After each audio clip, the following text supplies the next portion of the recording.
Welcome, friends. I'm Father Tim Shillcox from St. Norbert Abbey, and this is Virtually Sunday, a presentation of Whatsoever You Do Incorporated. Today we take some time to reflect on the scriptures for the seventh Sunday in Ordinary Time. And it's Mardi Gras Sunday. Lent begins on Ash Wednesday this coming week, so a chance perhaps to celebrate and also to identify our growing edges. And certainly these scriptures help us to do that. They say that you really learn something when you have to teach it to somebody else. It took me 33 years, but I found that to be true. My first assignment after ordination, teaching in religious studies at Premontre High School in Green Bay.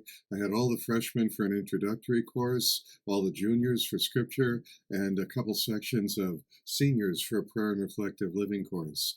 And especially with the freshmen, we were talking about the scriptures and the Genesis story. I was reminded of it because it's been a part of recent weekday readings, the creation in the garden and Noah and all the rest. But at any rate, one afternoon, it was fifth hour. I had a group of freshmen, good, earnest young men, and I was talking about the garden and Eden and how that was the beginning and how that was the conclusion. And at any rate, it all clicked for me. I don't know if it was clicking for them, but it clicked for me so much so that I got so wound up that before I knew it, I was standing on top of my desk giving a lecture to these guys and just on fire with the content and thinking, this is brilliant. It all makes sense. I hope they're getting this. And as I went on, all of a sudden, one young man looked up and raised his hand, and I thought, he's got a question. He's engaged. He's got something to ask or to need clarified. It was wonderful. And so he looked up and he said, hey, Father Tim, is this stuff going to be on the final exam? I was crestfallen, sort of throwing my pearls before swine. He wasn't interested in learning more or clarifying some point for deeper understanding. He wanted to know the bare minimum. Am I going to be tested on this, or can it go, like my dad used to say, in one ear and out the other ear? These weeks of ordinary time between the Christmas season and the beginning of Lent next week, we've been focusing, especially in Matthew's Gospel, on the Sermon on the Mount. Watching season 2 of The Chosen recently gives me more a sense of that, how Jesus knew this was going to be a big part of his message, a big part of his 3-year ministry. And so he's sort of preparing it, getting things ready, queuing up the apostles and all the rest of it. Sometimes, at least in my own experience, I tend to think of the Sermon on the Mount as the bare minimum. It's the Beatitudes, maybe throw in the Our Father, maybe a few other pieces that are easy to remember, the house built on rock or sand. But it's a massive opus, a massive collection, the heart of Jesus' teaching, only recorded so extensively in Matthew's Gospel. And in the last couple of weeks, we've been reminded, Jesus said 2 weeks ago in the Gospel of Matthew, I have not come to abolish the law, I've come to fulfill it. I've come to take it further. I've come to take it beyond bare minimum or minimal legalistic or canonical requirements so that you might have life and have it to the full, as he says in John's Gospel later on. It's not just what's going to be on the final exam and what of this teaching of Jesus we can forget.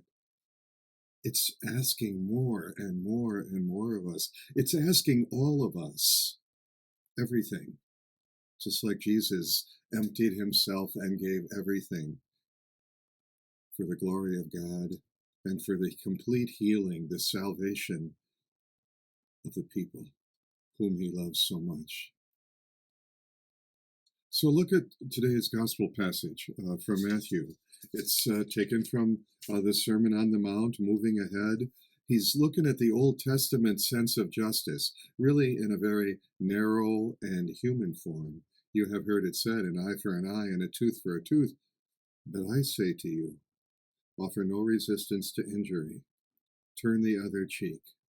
When someone wants you to go a mile, go the extra mile, go 2 miles. When someone wants your cloak, give him your tunic as well. That's the equivalent of leaving yourself standing in your underwear in public. You have heard you shall not kill. But I tell you, Anyone who grows in anger with a brother or sister risk the fires of Gehenna. You have heard it said, love your friends and hate your enemies. But I tell you, love your enemies. Many would suggest that this is what broke the straw that broke the camel's back. Jesus instructing Israel to love their enemies. Bunk to this noise. This is too unreasonable. This is too unthinkable. Rome is persecuting us, ripping us off by way of dishonest tax collectors, oppressing us, threatening us with military violence, and we're supposed to love them, Jesus? What are you thinking? And yet he presses forward. If you just love those who love you, what's so great about that? What's different about that from just knee-jerk human nature? You love me, you laugh at my jokes, you listen to my lecture or teaching. Oh, sure, it's easy to love you. But you get up in my grill. You point out my mistakes. You see things very differently from me. You react hostilely toward me. Bring out the worst in me. Don't I have a right to hate you? No, no way, Jesus says. He calls us to a higher level, and not just abstractly, not just to make life difficult for us, but to make life better for us. To help the muscle of our heart to grow strong in love, even when it's not easy, even when it's not our knee-jerk impulse. Those of you who are married persons understand this, don't you? Love isn't only a feeling or an emotion, it's a deliberate decision every day, every moment, in every circumstance. I love you. I've given myself to you. You've given yourself to me. I will not forget that, no matter how we're disagreeing or how we may have hurt one another. Jesus calls the best out of us. Jesus calls us to live in this life, moved and inspired and empowered by his Spirit, as if we were already in heaven. Because by his death and resurrection and our baptism into all of that, we are. It's possible. It's not easy. It's not our first preference. And in a certain sense that he's fulfilling the Old Testament law, it's clear in the first reading today from Leviticus, the rule book, the law book of the Torah, the first five books of the Jewish sacred scriptures. Do not bear hatred for a brother or sister in your heart. Do not cherish a grudge.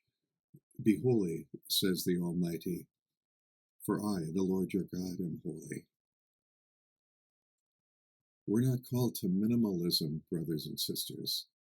It's not just to get a bare minimum passing grade to eke our butts through the goalposts of heaven. We're called to fullness of life. We're called to live in the image and likeness of God who created us, gave us life. We are called to grow to full stature in Jesus Christ. It's a lifelong project. It steps forward. It's backsliding at times. Every stage, every phase of life offers us new opportunities to love more deeply, to imitate the love of Jesus. And let's face it, isn't that what we expect of God, the Almighty? Isn't that what we expect of Jesus? That no matter our most grave offense, our biggest sin, that he will love us, that he will forgive us, that he will not walk away from the relationship sealed by the blood of the cross, but that he will somehow forgive us and give us a second or third or gazillionth chance to start again. This is the test. This is the project of the gospel, brothers and sisters. This is the holiness of God, that because of God's Son, Jesus Christ, the Word made flesh, crucified and risen from the dead and ascended into heaven, this is the task that's possible for us by grace and divine mercy and a hope that draws its power from the resurrection of the dead. Maybe our Lenten program will be formed by this pre-Lenten set of scripture readings. Maybe there's someone we've given ourselves permission to hate, to scratch off of our Christmas card list and the activities of our life.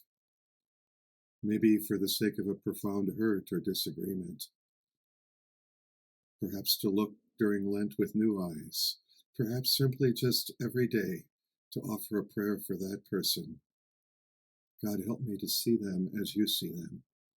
God, bless them with whatever you know they need to be well.